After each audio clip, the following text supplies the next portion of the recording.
Métro, partenaire des restaurateurs et commerçants indépendants, vous présente Sud Radio 10h-11h, Ferniaud fait le marché.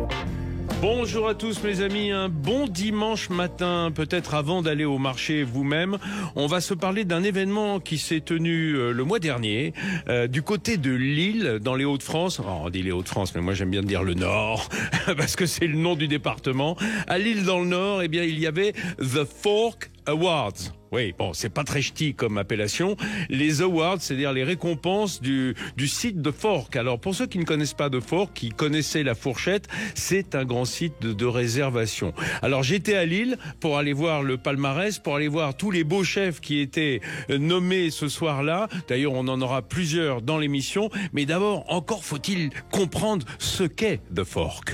Sud Radio, Ferniaud fait le marché. Alors je suis à Lille pour une magnifique soirée à l'Opéra de Lille en compagnie de Damien Rodière, le patron de The Fork.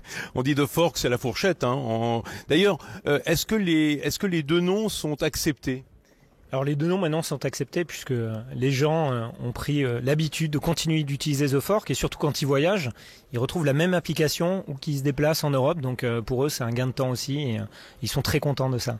Alors The Fork, pour ceux qui ne connaissent pas, c'est un site et une plateforme de réservation, mais aussi de notation, de conseils de la restauration dans son ensemble, depuis des petits établissements à peine cotés jusqu'aux plus étoilés et aux plus grands chefs. Vous êtes très large, vous êtes très œcuménique. Exactement. Nous, on travaille avec tous les restaurateurs. On travaille aujourd'hui sur 11 marchés. On travaille avec 55 000 restaurants partenaires. En France, c'est 14 000 restaurants. Et vous allez trouver de la brasserie de quartier, du bistrot de quartier, jusqu'au restaurant 3 étoiles. Voilà, donc pour toutes les envies, tous les besoins. Et ça fait vraiment notre spécificité. On veut couvrir tous les moments et toutes les envies des consommateurs, et parfois on a envie de se faire une petite brasserie avec des amis, comme un restaurant gastronomique pour fêter l'anniversaire de notre grand-mère. Et c'est ce qu'on souhaite, c'est le problème qu'on souhaite résoudre pour les utilisateurs.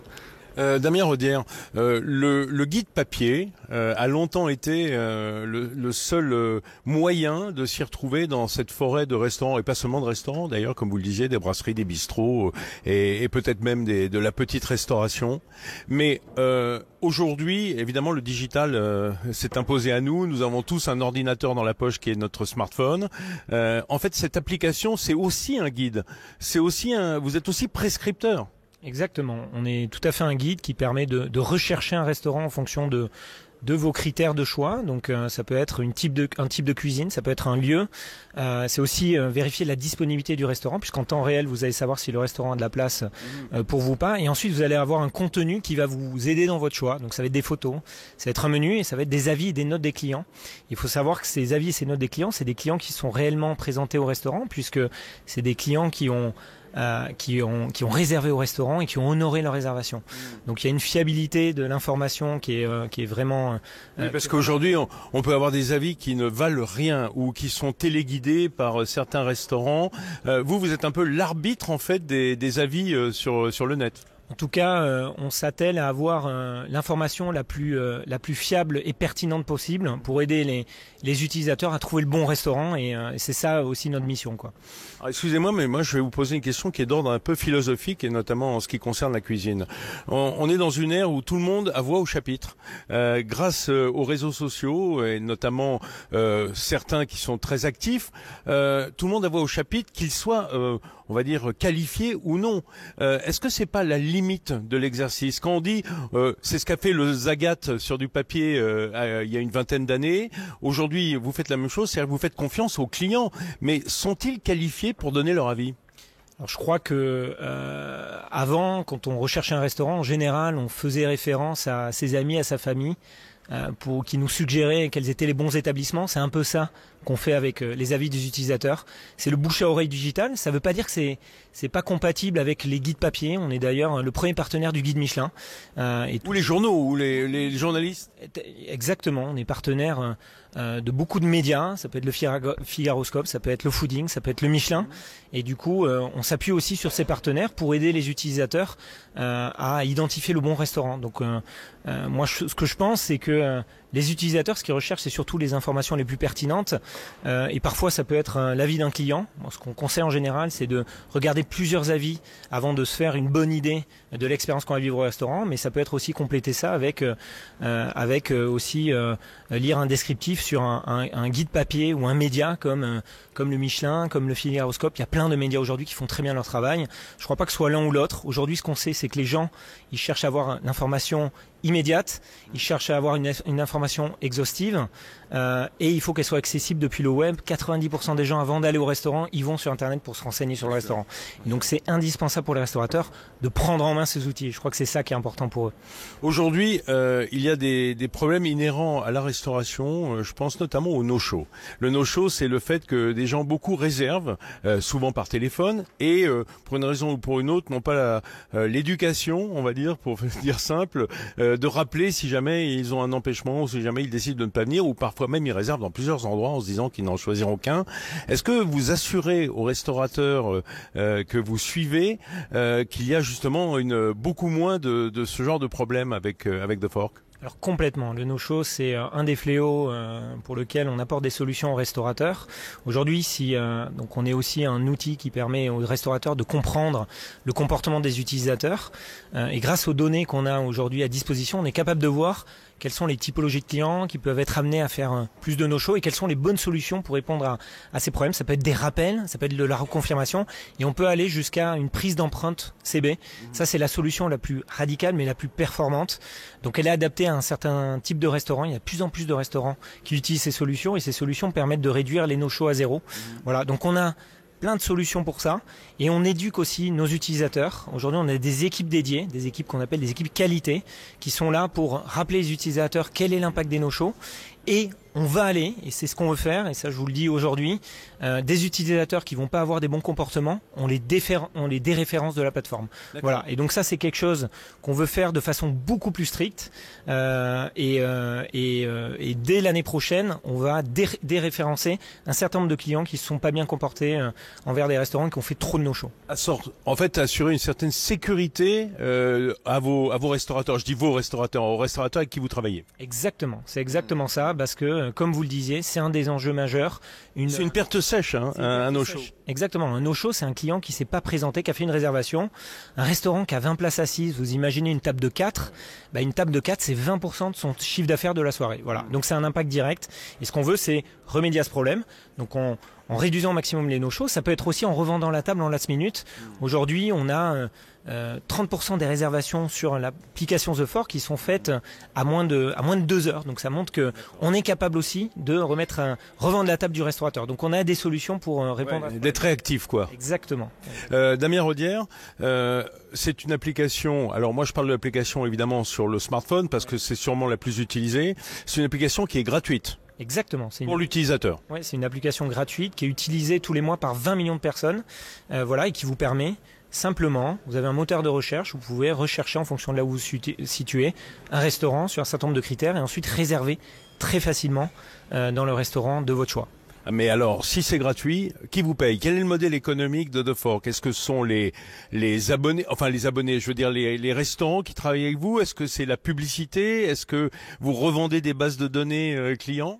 Non, alors on a deux modèles de rémunération. Notre business model, c'est qu'on est apporteur d'affaires pour les restaurateurs. Donc tous les clients qui utilisent l'application The Fork, ce sont des clients qu'on amène aux restaurateurs. Et donc dans ce cadre-là, on se rémunère comme un apporteur d'affaires. Une commission. C'est une commission au pourcentage. Et ensuite, on a une solution logicielle qui permet aux restaurateurs d'être réservables sur tous leurs canaux de réservation. Leur site internet, leur page Instagram, leur page Facebook, Google, etc. Et là-dessus, ils ne payent pas de commission. Vous les équipez en quelque sorte. On les équipe de ce logiciel gratuitement. Voilà, c'est un logiciel qu'ils peuvent utiliser pour bénéficier justement de cette capacité d'attirer des clients, leurs clients, et permettre à leurs clients de réserver et ensuite de gérer aussi toutes les réservations, l'accueil des clients, collecter les données sur les clients pour améliorer l'expérience, gérer leur plan de salle. Voilà, c'est un outil qui permet aux restaurateurs de gagner du temps, de lutter contre les no-shows et de fidéliser sa clientèle. Et ça, c'est notre cœur de métier aussi. Dans ce que vous dites, on imagine qu'il y a évidemment beaucoup de techniques. Donc, on pense à une espèce d'algorithme le plus précis possible qui doit être éternellement en mouvement. Vous consacrez beaucoup du budget à ce développement éternel de l'algorithme, affiner cet algorithme? Alors on a effectivement des équipes techniques, des équipes produits qui développent les solutions pour les restaurateurs. On travaille au quotidien avec des restaurateurs pour collecter leurs besoins et pour répondre au mieux à leurs enjeux. Donc on a 200 personnes qui font ça toute la journée, mais on a aussi des équipes qui sont au service des restaurateurs, des chargés de clientèle. Leur rôle, c'est d'accompagner les restaurateurs sur la prise en main des outils, de répondre à leurs questions tous les jours. Donc on a un service client qui est disponible de 8h à 22h tous les jours de la semaine et on accompagne les restaurateurs sur la prise en main de ces outils. On sait que les restaurateurs, il y a un enjeu de temps aussi, ils n'ont pas forcément tout le temps à consacrer. Donc nous on se présente aussi comme voilà, les partenaires des restaurateurs pour les accompagner sur la prise en main de ces outils. Donc il faut que les outils soient simples à utiliser, intuitifs et qui répondent au mieux à leurs enjeux. Voilà.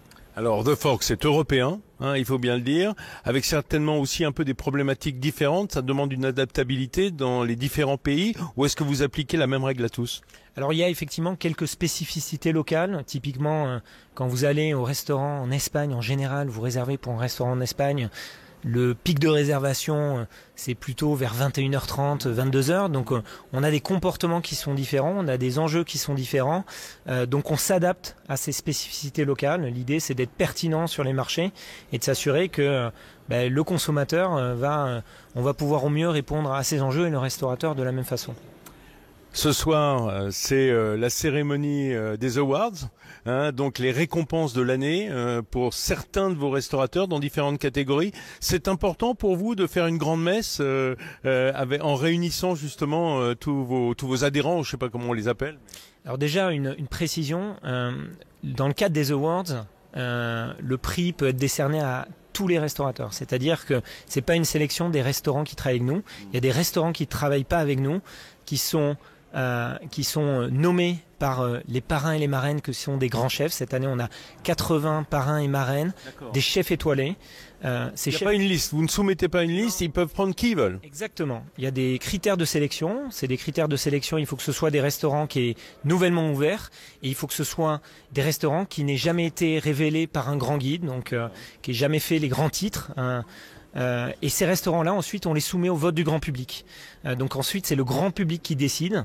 Donc pendant 3 mois, on a laissé le grand public voter. Ça a été des dizaines de milliers de personnes. Sur l'application et sur le site ? Qui ont été votées sur le site des The Fork Awards. C'est un site différent. Et ce soir, on va remettre aux 6 restaurants qui ont récolté le plus de votes, voilà, les prix du grand public. Donc il y a 6 lauréats qui vont recevoir un prix et c'est des lauréats à la fois par région. Il y a un grand prix du grand public avec le restaurant qui a reçu le plus grand nombre de votes. Avec évidemment, puisque nous sommes à Lille, un prix attribué à la région des Hauts-de-France. C'était important, qui est partenaire de cette soirée. Effectivement, les Hauts-de-France sont partenaires de cette soirée. Les Hauts-de-France, c'est une région qui cette année est labellisée région européenne de la gastronomie. Et donc tout était réuni pour une belle soirée. Donc on s'est associé aux Hauts-de-France et ce soir il y aura un prix spécial pour les Hauts-de-France. Et on aura tout à l'heure au téléphone un chef des Hauts-de-France qui a été récompensé ce soir-là. Mais pour l'instant, dans une seconde, vous découvrirez le chef on disait région parisienne dans le temps, maintenant on dit effectivement Île-de-France, qui a été récompensé au nom de ces Fork Awards. C'est dans une minute. Métro, partenaire des restaurateurs et commerçants indépendants, vous présente Sud Radio 10h-11h, Ferniaud fait le marché. Retour sur la cérémonie des Fork Awards, les awards de la fourchette, si on le disait en français d'ailleurs, c'était le nom juste avant. Et avec moi en studio ce matin, un des chefs récompensés au titre de l'Île-de-France. Mais enfin, c'est complètement national, c'est pas parce qu'il y a des quotas, vous en doutez bien, c'est Émilien Rouable qui est avec moi. Bonjour Émilien. Bonjour Vincent. Merci d'être venu ce dimanche matin pour représenter dignement le 94, le 9-4. Le 9-4, la banlieue. Villecrène, où est installé votre restaurant L'Inattendu. Pour le moins d'ailleurs, c'était assez inattendu de votre part d'avoir cette récompense ce soir-là. Complètement, notre petite table du 9-4, 24 couverts, isolés du monde, parce que la banlieue, on est dans la grande couronne. C'est vraiment au bout du bout. On est à la frontière du 77. Moi, je suis un petit produit de banlieue pur et dur. Et on s'y attendait pas. C'est nos clients, c'est nos amis qui viennent manger, nos convives, j'aime pas le mot client. Et on s'attendait pas avec nos 24 couverts, quand on a vu notre nom, waouh. Alors, Damien Rodière, qu'on entendait dans le premier quart d'heure de cette émission, le directeur France et Ouest Europe de Fork, nous disait, nous, on va vraiment depuis la petite restauration jusqu'au multi-étoilé, hein. C'est-à-dire toutes sortes de restaurations. Vous vous situez où, l'inattendu? Je cherche juste à faire plaisir à mes convives, les beaux produits. La nature impose et moi je propose. Enfin, avec mon équipe on propose, c'est-à-dire je sais des fois pas ce que je vais faire le lendemain.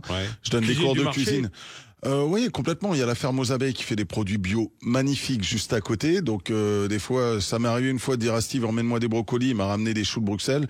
Bah, j'ai fait avec les choux de Bruxelles. Et on va faire des choux de Bruxelles. Et on a travaillé, on s'est pris la tête pour trouver une recette assez sympa et on les a fait comme les artichauts à la juive de Denis Mbroisi. Un plat que j'adore. Tout écrasé et frit, quoi. Ouais, même pas. On les frit 2 fois, un peu de, c'est soit une purée de citron, des fois du caviar, des fois de la truffe selon la période. Et puis, et c'est bon. Mais parce qu'ils sont cueillis le matin et qu'on les prépare, quoi. Les céleris, je les commande et je lui dis, je les veux. Il dit, j'arrive dans 3 heures. Pourquoi? T'as juste à aller sortir ton frigo. Il dit, non, j'ai juste à aller sortir de la terre. Je dis, excuse-moi. Voilà. C'est ça, c'est le produit. Voilà. Et puis on essaye de cuisiner avec le cœur et de recevoir des convives avant que ça soit des clients. C'est, voilà. Alors là, Émilien, en un mot, vous avez gagné mon cœur. Moi qui suis un fou des choux de Bruxelles et qui aime beaucoup moins le brocoli. Bah, vous voyez, hein, non, mais je serais bien tombé ce jour-là, en définitive. Hein. Voilà, bah, c'est l'inattendu. C'est inattendu pour nous aussi. Alors, racontez-moi en 2 mots votre parcours, vous, de cuisinier. Alors, j'ai commencé au tout départ, j'ai travaillé chez Maxim's, puis Maxim's, à la grande époque de Pierre Cardin. Ouais, exactement, quand il arrive dans les cuisines et qu'il sait tout changer d'un coup. Puis au Fouquet's avec un chef pour qui j'ai énormément de respect, beaucoup d'affection, Jean-Yves Laurent-Guerre. Puis après, j'étais en table de président pour la présidence d'un grand groupe, d'une grande banque, où j'y ai fait 7 ans avec un chef admirable qui s'appelle Nicolas Van Gartner, inconnu du grand public, mais d'un talent fou. Et je me suis éclaté. Puis après voilà, j'ai pris votre envol. Oui, dans des hôtels pour apprendre un peu la gestion, parce que j'avais toujours cette idée d'ouvrir un jour mon restaurant, mais je voulais vraiment apprendre l'administratif, qui est aussi quelque chose d'important. Et ma dernière place en date, c'était au Saint James Albany à Paris, qui a fermé pour 5 ans de travaux. Mais dans les hôtels, évidemment, on fait pas sa propre cuisine. Et un ami à moi qui s'appelle David Ratsberg, quand j'ai ouvert mon restaurant, m'a dit, je voulais l'appeler le cancre, et m'a dit non. Personne ne connaît ta cuisine. Je lui dis, inattendue, il me dit, voilà le nom de ton restaurant. Je lui dis, ouais, voilà. Et puis, c'est David qui a trouvé le nom du restaurant, tout bêtement, et on a créé cette histoire. David Radjeber, la Ducasse Connexion, hein, la team, bah oui, parce que tout ça, c'est la bande de ceux qui ont été formés par Ducasse. Complètement. Hein, et l'assiette à Paris, enfin bon. Voilà. Et l'annexe. L'arrière-cuisine. L'arrière-cuisine, voilà. Alors, Émilien Roable, il y a quelque chose qui m'a sidéré dans ce que vous m'avez raconté quand on a préparé l'émission. Moi, je suis un peu obsédé de ces guides aujourd'hui, nouvelle manière, des guides qui font souvent passer les commerciaux avant de faire passer les inspecteurs, c'est-à-dire au fond, voilà, on a toujours ce soupçon que les notations sont un peu dictées par les commerciaux. Et vous m'avez dit tout à l'heure, en fait, moi je suis même pas affilié à De Fork, c'est-à-dire qu'on peut pas réserver chez moi par De Fork, et néanmoins vous avez reçu une récompense. Moi je dirais, quelle indépendance de leur part. Je vais aller même plus loin, c'est qu'au tout départ on avait les deux, c'était tellement compliqué de gérer nos 2 systèmes de réservation qu'on a stoppé The Fork. Et ça a même été un peu au clash au tout départ, parce que c'est jamais simple. Et donc quand on nous a nommés, j'étais content, mais je me suis avec ma femme, même pendant le repas, elle dit de toute façon on va pas être rappelé, c'est bien, on vient, on mange, on fait une bonne soirée, on voit les copains. Et quand on a vu notre nom, bravo, c'est top de faire un concours comme ça et de pas chercher à mettre uniquement les copains du commercial, enfin voilà, non, franchement je trouve ça. Oui, là il y a aucune collusion. Et moi j'aime bien cette idée. J'aime bien cette idée parce qu'on peut reprocher beaucoup de choses à De Fork, et notamment, c'est souvent, ça tourne autour des commissions qu'ils imposent aux restaurateurs, clairement. Mais là, du moins pour les awards, pour ces récompenses, c'est vraiment le public qui vote et qui juge sur le site. Donc moi je trouve ça sympa. Alors qu'est-ce qui leur a plu chez vous? Je pense vraiment. Alors nous, on a des très bonnes notes, des très bons retours, que ça soit sur Google ou sur notre site de réservation en l'occurrence.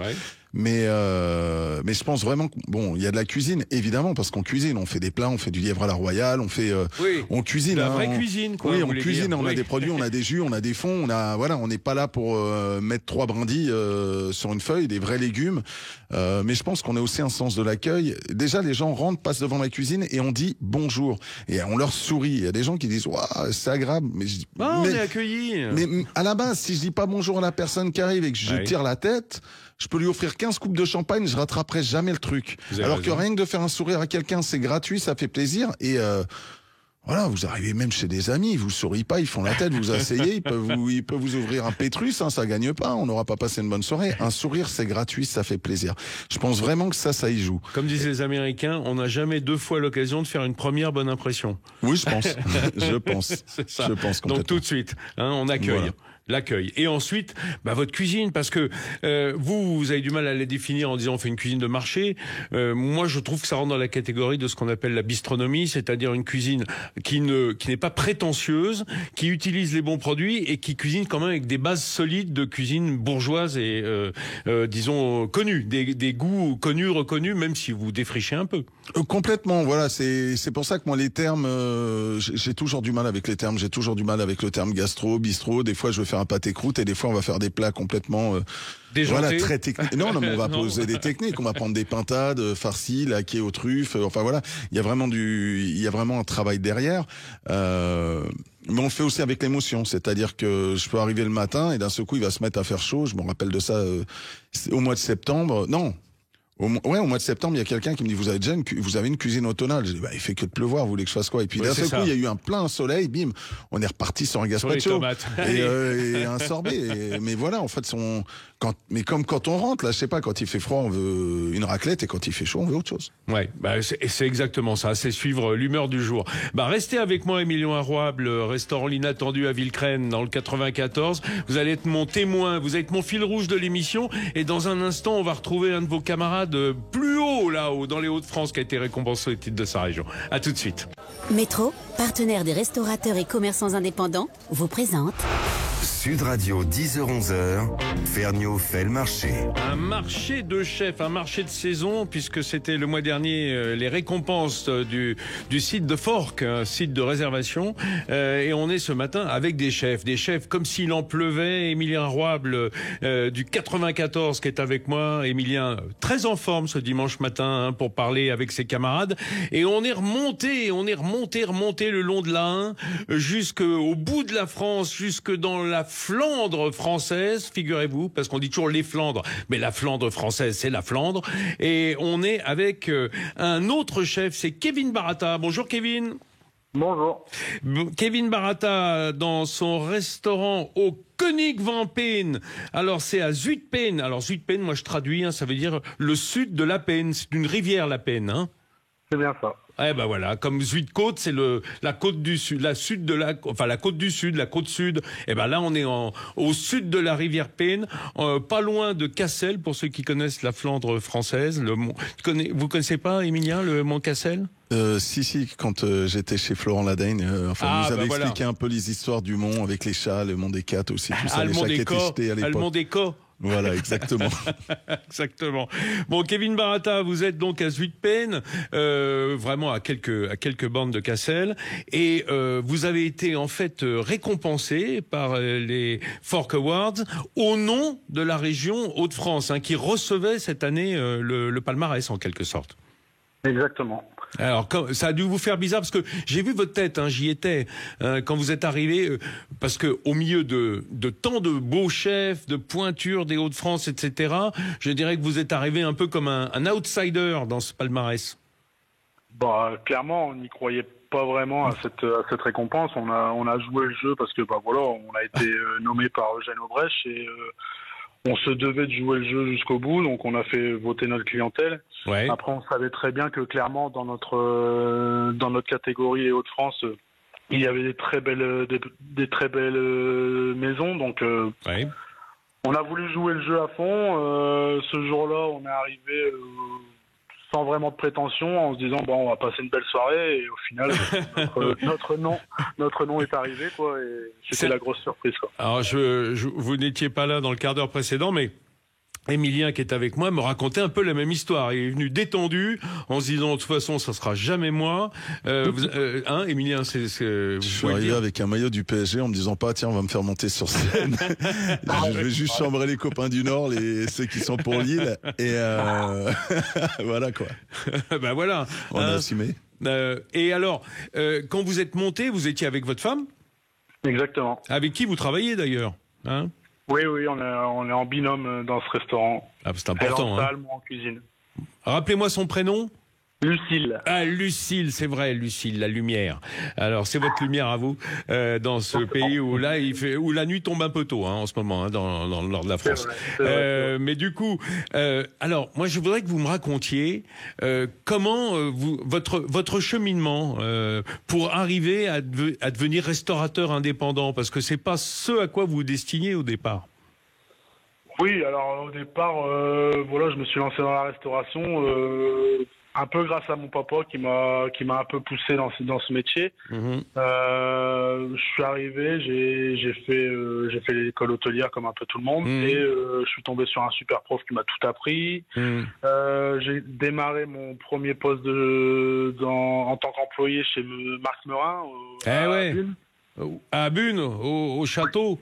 Au château, donc après on a le pied à l'étrier, donc on continue à se forger son chemin, son CV, on va dire. Mais à cette époque-là, vous pensiez déjà être indépendant, avoir votre propre restaurant? On l'a dans un coin de la tête, mais c'est clair que c'est très très loin et on se dit que peut-être ça arrivera, peut-être ça n'arrivera pas, mais à ce moment-là, clairement, on n'y pense pas vraiment. On pense déjà à faire un beau CV pour avoir une belle carrière et de lancer le sujet, mais... Mais voilà, après, j'ai continué mon CV sur des belles maisons, donc voilà. Après, et puis un jour, on a envie de se jeter à l'eau, quoi.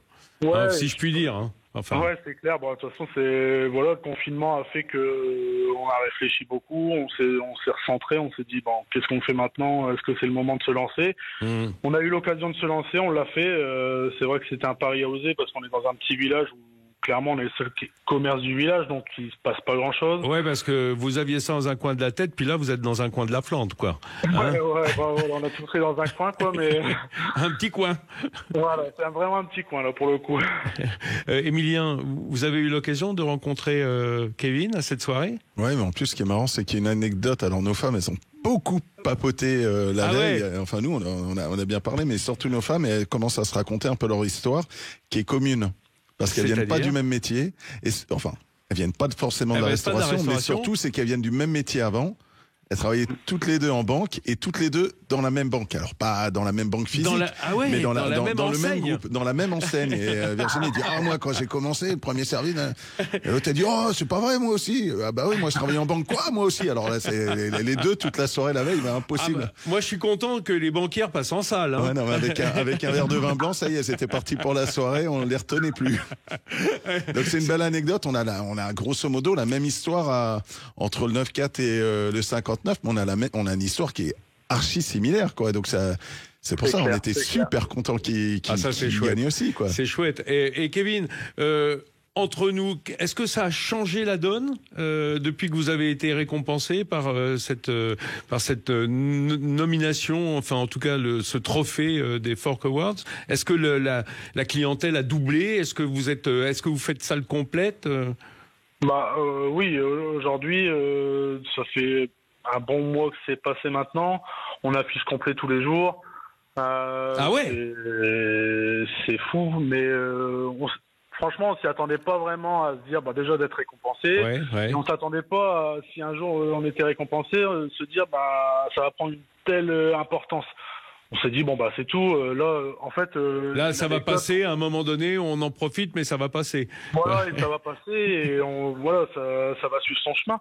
Ouais. Mais en fait, une anecdote, en sortant du The Fork Award, nous on repartait le soir même parce que on pouvait pas rester, on avait nos enfants qui étaient gardés par nos parents, donc on pouvait pas se permettre de rester. Le lendemain, on rouvrait le restaurant, donc on est reparti. Dans la voiture, on est monté et on s'est regardé en roulant et on se dit mais maintenant qu'est-ce qui va se passer? Ma femme ouvre son Instagram et là.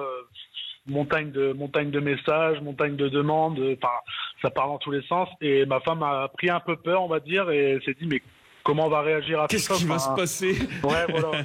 Et du coup, on l'a pris du bon côté et je pense que ouais, le fait d'être complet, le fait de se dire voilà, on travaille et c'est un peu notre récompense à nous. Donc on se dit que nos clients nous ont récompensés en votant pour nous, mais maintenant à nous de faire le job et de continuer à progresser, de travailler, carrément. de s'acharner, quoi. Bien sûr, et puis faire dignement et sérieusement son boulot, c'est déjà tellement énorme tous les jours.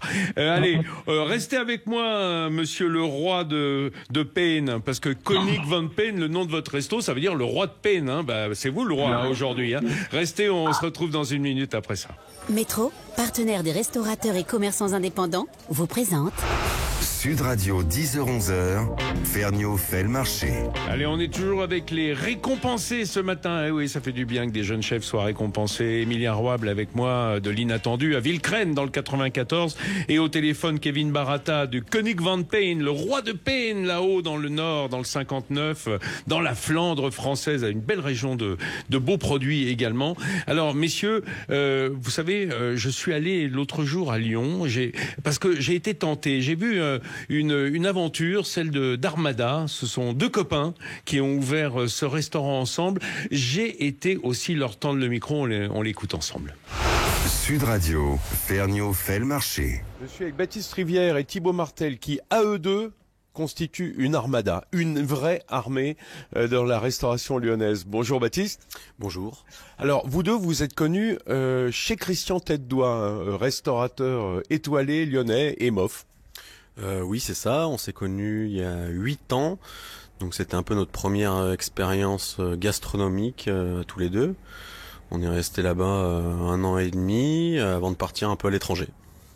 Et vous avez obtenu cette année, c'est pour ça qu'on est là, un award, c'est-à-dire en fait une récompense de la part de la plateforme The Fork, une plateforme de réservation. Et ça, à vous voir, à Lille, on était assez saisis, vous étiez vraiment surpris. Oui, surpris, ému aussi. Moi personnellement, je m'y attendais vraiment pas. Il y avait pas mal de lauréats, d'autant plus qu'on était les premiers à être appelés sur scène. Ouais. Oui, comme si tout d'un coup c'était, allez, on passait aux choses sérieuses, quoi. Ouais. Si on en avait vu 2-3 passer avant nous, on aurait peut-être été un peu plus à l'aise, mais ouais, grosse surprise sur le moment. Mais tant mieux d'ailleurs. Alors moi, ce que je veux savoir, d'abord, c'est la puissance de frappe de The Fork. Quand on s'installe, ça fait combien de temps que vous êtes ouvert à l'Armada ? Ça fait tout juste un peu plus d'1 an, 1 an et 4 mois plus ou moins. On est ouvert le 15 août, donc pas une date propice à l'ouverture de restaurant, mais ouais, mais ça permet d'essuyer les plâtres. Alors, quand on débute, on peut pas se passer d'une plateforme comme The Fork pour les réservations, pour se faire connaître. The Fork, ouais, il y a un gros impact quand même sur les clientèles. Il y a pas mal de clients quand même qui recherchent leur restaurant via la plateforme et pas forcément en cherchant le restaurant, quoi. C'est-à-dire, oui, en browsant, comme on dit, on passe dessus et tout d'un coup, ah tiens, le nom me plaît, Armada, je vais regarder, puis les notes, évidemment, tout de suite. Ouais, c'est ça, on est toujours noté. Les commentaires, etc. Ouais. Alors, c'est important parce que on a du mal à comprendre qu'est-ce qui pousse deux jeunes passionnés de cuisine et de gastronomie à devenir indépendants, à ouvrir leur lieu et surtout deux copains, quoi. Parce que c'est souvent des couples ou des couples de copains. C'est plus facile que tout seul, Thibaut ? Oui, c'est plus facile parce que il y a deux cerveaux qui réfléchissent. On est vachement complémentaires. Vous cuisinez tous les deux ? On cuisine tous les deux. Baptiste a des grosses notions de pâtisserie à la base, mais il s'est rapproché du côté salé ces dernières années. Donc on fait vraiment tout de A à Z, tout est pensé à deux. Tout est pensé et réalisé. C'est un quatre mains. Hein. C'est mieux quand on a deux pianos. Là, il y en a qu'un quand même. Et dès le début, Baptiste, vous aviez dessiné un peu le paysage gustatif que vous imaginiez ici chez Armada ? En fait, ça fait longtemps, on est déjà deux cuisiniers plutôt créatifs. Ça faisait longtemps qu'on avait à cœur de proposer notre cuisine, de créer ensemble. Et on n'a jamais eu vraiment l'opportunité de le faire quand on travaille pour des autres chefs. Donc là, c'était enfin la bonne occasion et le bon moment. Allez, avant d'aller plus loin, donnez-moi 3-4 plats dont l'intitulé peut faire comprendre la cuisine, la proposition d'Armada. 4 plats. Alors déjà, il y en a 2 qui sont ce qu'on appelle des bangers depuis le début, à savoir l'anguille fumée, siphon de pommes de terre, avec une petite duxelle de champignons à l'ail et un jaune d'œuf à l'intérieur. Et l'artichaut cuit entier, vidé, et tout se mange dans l'artichaut. On met un gros siphon dedans, le siphon qui peut changer de temps à autre.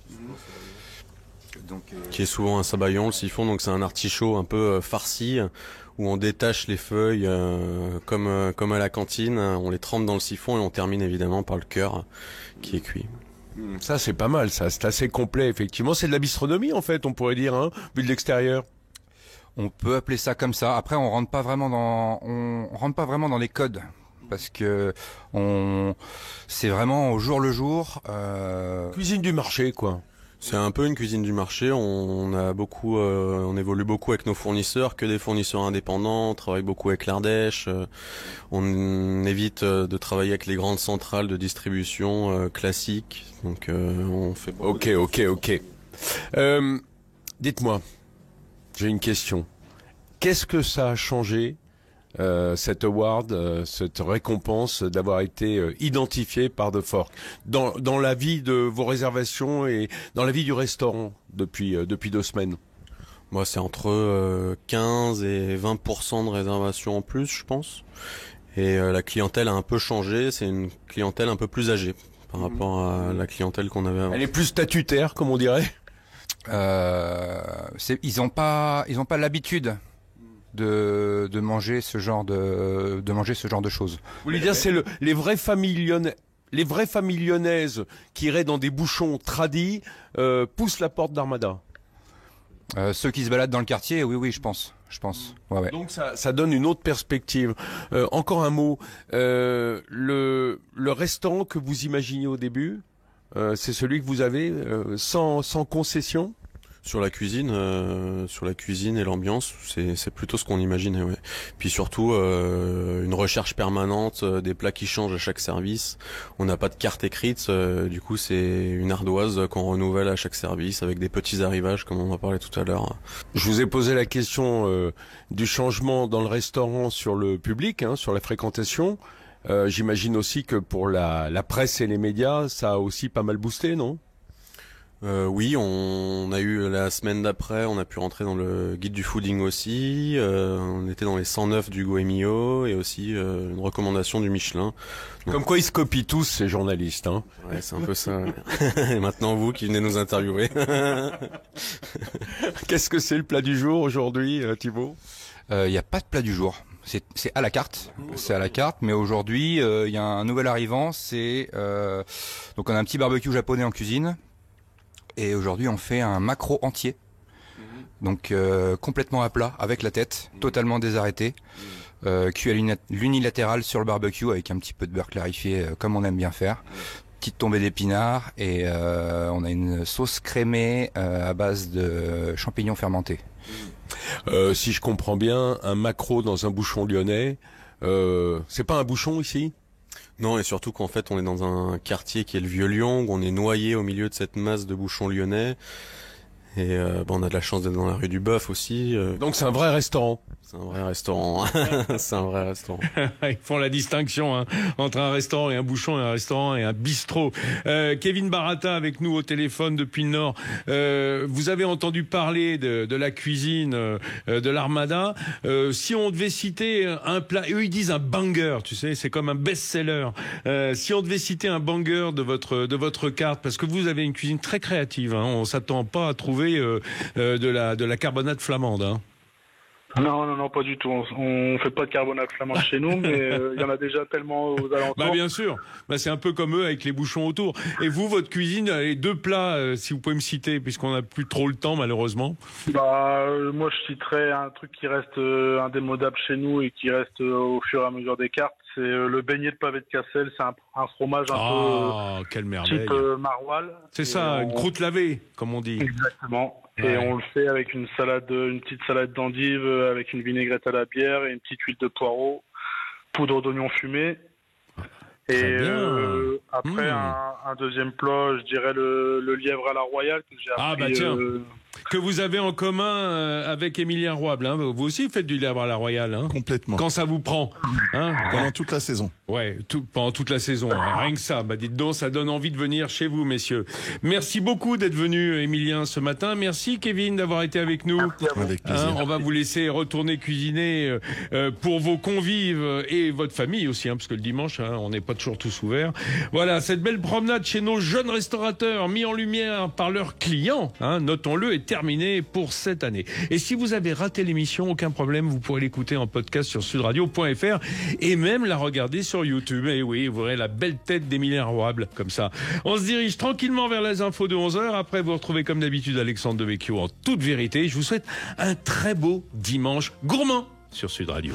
Sud Radio, Ferniaud fait le marché. Avec Métro, partenaire des restaurateurs et commerçants indépendants.